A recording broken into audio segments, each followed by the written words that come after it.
Hi, guys. Welcome to our weekly webinar. Today, we are here with Valentine. Hi, Val. Hi. And we will be answering some of the questions that we've got from the last segment that we had in our Classtime Academy, the effective assessments. So those are questions that the participants of the segment left to us. So we are beginning that. So Adesina from Nigeria, she wants to know, when using the hotspot question type, can I select 2 spots as the correct answer? Okay, great question. I'll go into a bit more depth showing you exactly how this is going to work. The short answer is yes, you can select 2 spots, but there are some variations that make a huge difference in the way that it is scored and evaluated. So I'd like to show you right now how that works. So let me quickly add my screen. Here we go. And so I've prepared a little question set here called Hotspot Webinar. And the question or the prompt is to click on the 2 largest states in the US by area. So what Adesina is referring to is the hotspot question type, which is this one. And the hotspot question type is a question type where you can upload an image, which I'll do in a second, define a hotspot, an area that students need to identify using visual cues, obviously, and then click on it to confirm. So what I'm going to do now is I'm going to add a hotspot image, and I can either upload it or I can paste an image URL. Now, I already prepared a website, which is here. So Maps open source. Here I can right-click, copy the link address, right? So I don't want to take the website's address. I need to take the image's address, which you can do by clicking again, right-click, and then copy link address. Most browsers have this type of feature. Then I can just paste this, and then it will automatically be loaded into Classtime. You don't have to worry about this anymore. Then this is now stored safely on Classtime. So after uploading this, you will now see that there is a new image. This is different from adding an image to the description. This image now is part of the hotspot question type and it's part of your question. So my question is now asking to click on the 2 largest states in the US, right? Which in this case will be Alaska, which is what I'm going to do here. I can click again. And as I click, you can see it's drawing an area, click, and I can close it by clicking again on the first circle. That's Alaska. That's my first hotspot. I can add more hotspots now because the second state is Texas. So I can go here, click again, go ahead and click the whole area, right? So I can create any type of shape I'd like to. As you can see, it's a polygon that you can draw in any way you want. I don't like to be like too strict, so I'm always a bit generous, as you can see, just in case students click like right on the line or so. So now I created the second hotspot. So I have 2 hotspots, right? And so I want both to be correct. So if I want both to be correct, you can see here there's a toggle that will say single answer point.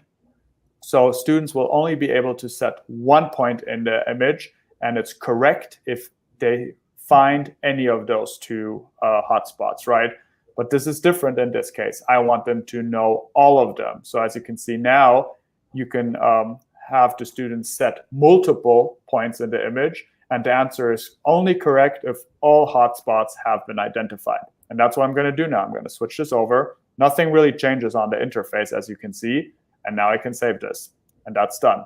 Now I can quickly duplicate this just to give you a better demo, where I will say click on any of the 2 largest states in the US. I'll switch this to a single point, and it's the same question. Now, if I quickly go into preview mode as a student, which again is just here, you can always preview it as a student. I can jump in and I can now click on the 2 largest states. So now I can click on, let's say, Colorado, and I can add a new point here, as you see, and I say Alaska, right? And when I answer, it will now show me this question is wrong because I didn't find both of them. If I said only any, I can click on Alaska, and I can only set 1 point anyway, and I get this right. And even though I didn't select Texas, the question is correct. So that's how the differences are with the hotspot question type. So again, to answer this question, yes, you can select 2 spots as the correct answer with the hotspot question type. Okay, awesome. Thank you. Shem from the US is asking, can I create a question set with 20 questions and only shuffle the first 10? Mm-hmm.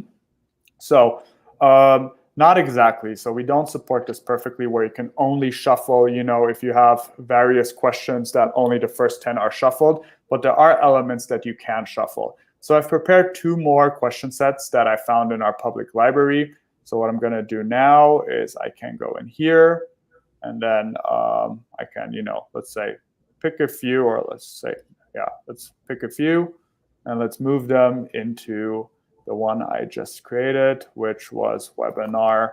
Here we go. I'll move them in here.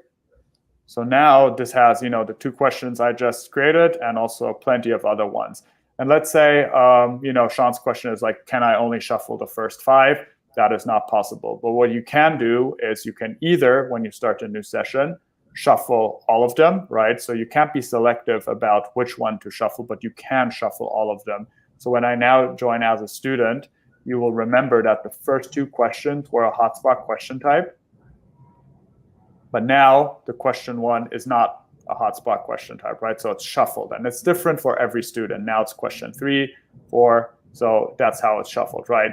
Now, what you might want to do is you might want to only take a subset of those questions, right? So in this case, you can use the what we call session playlist. So you can say add to session, right? Add to session. And as I add them, it's increasing 3 out of 11 questions. And I can see the total. So it's not going to take the entire question set, but only a few of them. I can even combine this by going into a completely different question set, as you see. For example, here, Geography of Africa, and add 2 more questions. Oh, sorry, I did it wrong. Here we go. Add a few more questions to the playlist, right? So now you can see this will create one combined session with both of the question sets. And there I can shuffle. I could theoretically go in here now, create the session, right? And now it's a combination of both those question sets, and I can still shuffle those as well. Here we go. And then I could go back, and then I could change it. And I could say, you know what? Now I'm going to remove some, but add some other ones. And then manually, so to speak, create a second version of this test, right? That's slightly different from the same sets of question, and then start a second session. So I basically have now 2 quizzes with the same amount of questions about the same topics, but with different questions that I can always go back into sessions once it loads. And here we go, see both of the answers come in, and I can give different student groups a different code. Yeah. So that is how we would usually solve this. Okay. And Lee from Korea is asking, can my question set be edited by other teachers from the same school, even though they are not in the same folder?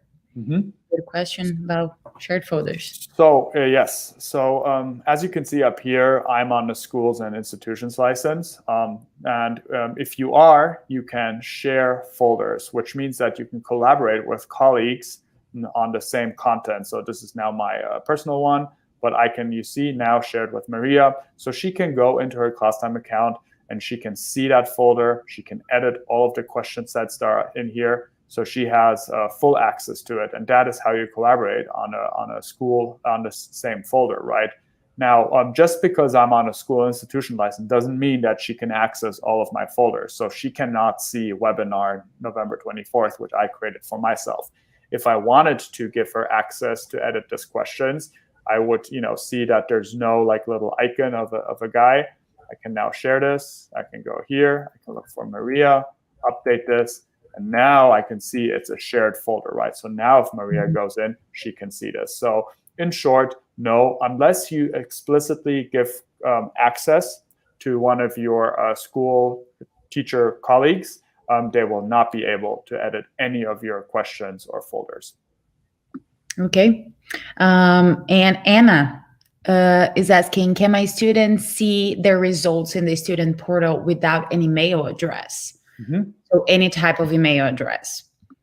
Yeah, so I guess If you, we just recently launched a student portal, as some of you might know. So under students, there's now or log in with your student account. And the idea is that you can then log in and see all of your sessions, which I will show now in a second.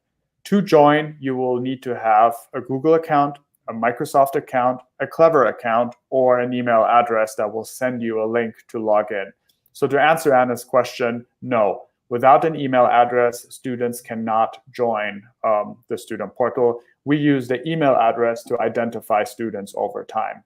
Now, what I can show you is that, if you're logged into your Chromebook or anything, and I now pick my Google account to join, I can see that I'm logged in as myself, as a student. It's going to load all my sessions. So even the webinar sessions I just created as a student and joined myself to do the demo are now listed here. I can go back. I can always join that session again if I just want to see what did I answer before, right, in the past.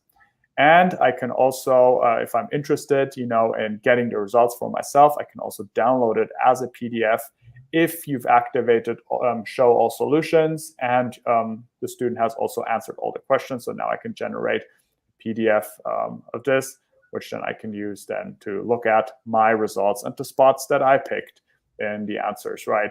And I can also go by a class where I can see, if I've been invited. I'm part of many classes, as you can see, testing a lot.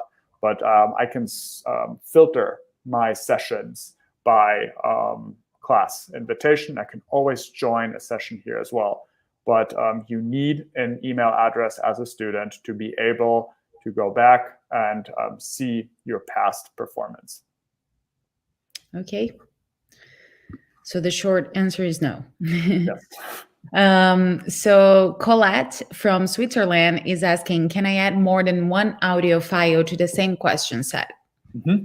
Yep. So this question is a bit tricky. So you can add multiple questions to a question set, which is what we call, the collection of questions. And yes, you can add different audio files to each question, right? But for a single question, you can only add one audio file, right? So if you look at this, this is a little first grade reading comprehension. You can see that there's an audio file uploaded to it. You can add an image, YouTube video, or audio file, right? So you can do this and then upload it. But you can only upload one audio file per question. So you will not be able to add two audio files in the same question. But within the same question set, as you see, I have multiple questions. I can upload different audio files into each question, and the student can listen then to each question individually. Okay. Well, I guess that's it for today. If you have any questions or any feedback, please leave in the comments below. If you're not yet in our community on Facebook, please join us in the community. And we will be back next week. Thank you, Val, for joining me. And thank you all of you for watching. Okay. Thank you, everyone. Take care. Bye-bye. Bye-bye.